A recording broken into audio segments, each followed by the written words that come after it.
ದರ್ಶನ್ ಪವಿತ್ರ ಗೌಡ ಸೇರಿದಂತೆ 7 ಜನ ಆರೋಪಿಗಳ ಜಾಮೀನು ಭವಿಷ್ಯವನ್ನು ಇವತ್ತು ಸುಪ್ರೀಂ ಕೋರ್ಟ್ ನಿರ್ಧರಿಸುತ್ತೆ. ಈಗಾಗಲೇ ಸುಪ್ರೀಂ ಕೋರ್ಟ್ನಲ್ಲಾದಂತಹ ವಾದ ಪ್ರತಿವಾದನ ಮಾಹಿತಿಯನ್ನು ನಾವು ನಿಮಗೆ ಕೊಡ್ತಾ ಇದ್ವಿ.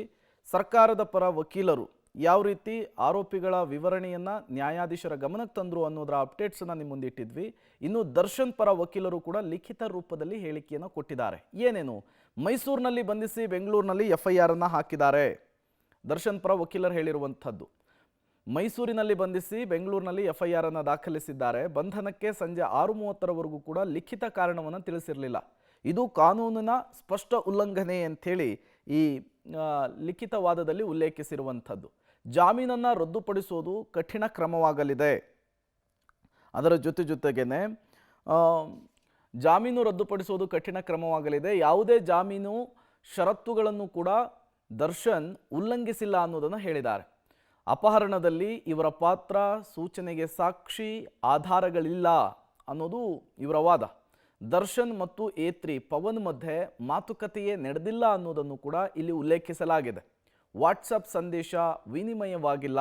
ಯಾವುದೇ ವಾಟ್ಸಪ್ ಸಂದೇಶವನ್ನು ದರ್ಶನ್ ಬೇರೆ ಆರೋಪಿಗಳಿಗೆ ಕಳುಹಿಸಿಲ್ಲ ಅಂತ ಹೇಳ್ತಿದ್ದಾರೆ. ಸಾಕ್ಷಿಗಳ ಹೇಳಿಕೆಗಳಲ್ಲಿಯೇ ಅನುಮಾನ ಇದೆ ಅನ್ನುವಂತಹ ವಿಚಾರವನ್ನು ಕೂಡ ಇಲ್ಲಿ ಪ್ರಸ್ತಾಪಿಸಿರುವಂಥದ್ದು. ಈ ಎಲ್ಲ ಅಂಶಗಳನ್ನು ಉಲ್ಲೇಖಿಸಿರುವಂತಹ ಲಿಖಿತ ಹೇಳಿಕೆಯನ್ನು, ವಾದವನ್ನು ನ್ಯಾಯಾಧೀಶರ ಗಮನಕ್ಕೆ ತರುವಂತಹ ಕೆಲಸ ಆಗಿದೆ. ವಾದ ಪ್ರತಿವಾದವನ್ನು ಆಲಿಸಿ ಇವತ್ತೊಂದು ಮಹತ್ವದ ಆದೇಶ, ತೀರ್ಪು ಹೊರಬೀಳುತ್ತೆ. ಹಾಗಾದರೆ ಪವಿತ್ರ ಗೌಡ ಅವರು ಹೇಳಿದ್ದೇನು? ನಾನು ಒಬ್ಬಂಟಿ ಪೋಷಕಳಾಗಿದ್ದೇನೆ, ನನಗೊಬ್ಬಳು ಮಗಳಿದ್ದಾಳೆ ಅಂಥೇಳಿ ಪವಿತ್ರ ಗೌಡ ಅವರು ನ್ಯಾಯಾಲಯದ ಗಮನಕ್ಕೆ ತರುವಂತಹ ಕೆಲಸವನ್ನು ಮಾಡಿದ್ದಾರೆ. ನನಗೆ ಒಬ್ಬಳು ಮಗಳಿದ್ದಾಳೆ, ಇದನ್ನು ಕನ್ಸಿಡರ್ ಮಾಡಬೇಕು. ವಯಸ್ಸಾದ ಪೋಷಕರನ್ನು ಕೂಡ ನೋಡ್ಕೊಳ್ಬೇಕಿದೆ. ಹಾಗಾಗಿ ಜಾಮೀನನ್ನು ರದ್ದುಪಡಿಸಬಾರ್ದು ಅಂತ ಕೇಳ್ಕೊಂಡಿದ್ದಾರೆ. ನನಗೆ ಯಾವುದೇ ಕ್ರಿಮಿನಲ್ ಬ್ಯಾಕ್ಗ್ರೌಂಡ್ ಇಲ್ಲ, ಕ್ರಿಮಿನಲ್ ಹಿನ್ನೆಲೆ ಇಲ್ಲ ಅಂತ ಹೇಳಿದ್ದಾರೆ. ಮಹಿಳೆ ಆಗಿರೋದ್ರಿಂದ ಜಾಮೀನು ರದ್ದು ಕಠಿಣ ಕ್ರಮವಾಗುತ್ತೆ. ದಯಮಾಡಿ ಜಾಮೀನನ್ನು ರದ್ದುಪಡಿಸಬೇಡಿ ಅಂಥೇಳಿ ಮನವಿಯನ್ನು ಮಾಡಿಕೊಂಡಿದ್ದಾರೆ. ನೋಡೋಣ ಇವತ್ತು ಸುಪ್ರೀಂ ಕೋರ್ಟ್ ಯಾವ ಆದೇಶವನ್ನು ಕೊಡುತ್ತೆ ಈ ವಿಚಾರದಲ್ಲಿ ಅಂಥೇಳಿ.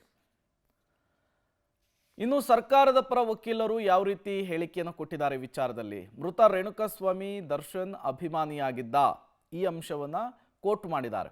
ಅದರ ಜೊತೆಗೇನೆ ದರ್ಶನ್ ಪವಿತ್ರ ಗೌಡ ಲಿವ್ ಇನ್ ಸಂಬಂಧದಲ್ಲಿದ್ದರು ಅನ್ನುವಂತಹ ಅಂಶವನ್ನು ಪ್ರಸ್ತಾಪಿಸಿದ್ದಾರೆ. ಪವಿತ್ರ ಗೌಡಗೆ ರೇಣುಕಾ ಅವಹೇಳನವಾಗಿ ಮೆಸೇಜ್ ಹಾಕ್ತಾ ಇದ್ದ.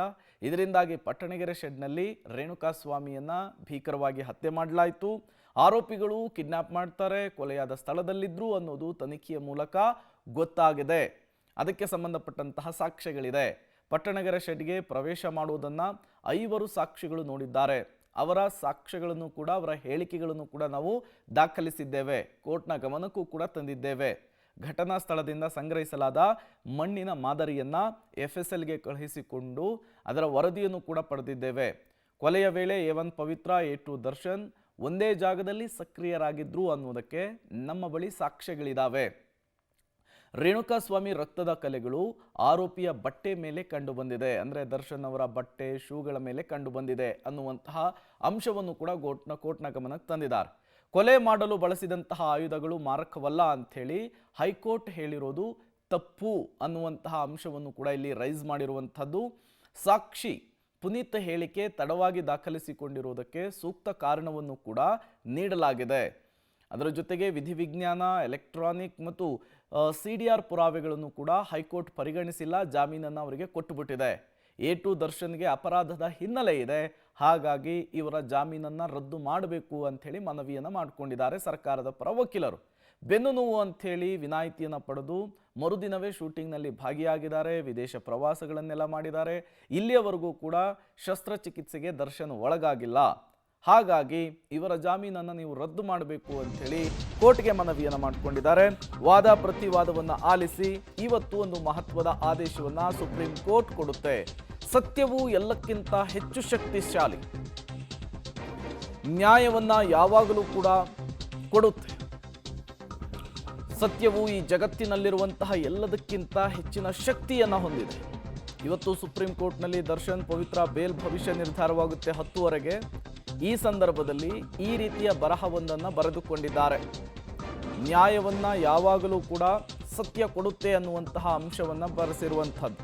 ಸತ್ಯವು ಈ ಜಗತ್ತಿನಲ್ಲಿರುವಂತಹ ಎಲ್ಲದಕ್ಕಿಂತ ತುಂಬ ಪವರ್ಫುಲ್ ಅಂಥೇಳಿ ಇನ್ಸ್ಟಾಗ್ರಾಮ್ನಲ್ಲಿ ಪವಿತ್ರ ಗೌಡ ಪೋಸ್ಟ್ ಒಂದನ್ನು ಮಾಡಿಕೊಂಡಿದ್ದಾರೆ. ಪವಿತ್ರ ಗೌಡ ಅವರು ಸೋಷಿಯಲ್ ಮೀಡಿಯಾದಲ್ಲಿ ಇತ್ತೀಚೆಗೆ ತುಂಬ ಆಕ್ಟಿವ್ ಆಗಿದ್ದಾರೆ. ಜಾಮೀನನ್ನು ಪಡೆದು ಹೊರಬಂದ ಮೇಲೆ ಇವತ್ತು ಅವರ ಜಾಮೀನು ಭವಿಷ್ಯ ನಿರ್ಧಾರವಾಗುತ್ತೆ. ಅದಕ್ಕೀಗ ಕ್ಷಣಗಣನೆ ಆರಂಭ ಆಗಿದೆ. ಅದಕ್ಕೂ ಮೊದಲು ಒಂದು ಪೋಸ್ಟನ್ನು ಮಾಡಿದ್ದಾರೆ ಪವಿತ್ರ ಗೌಡ ಅವರು. ಈ ಪ್ರಕರಣದಲ್ಲಿ ಅವರು A1 ಆರೋಪಿ.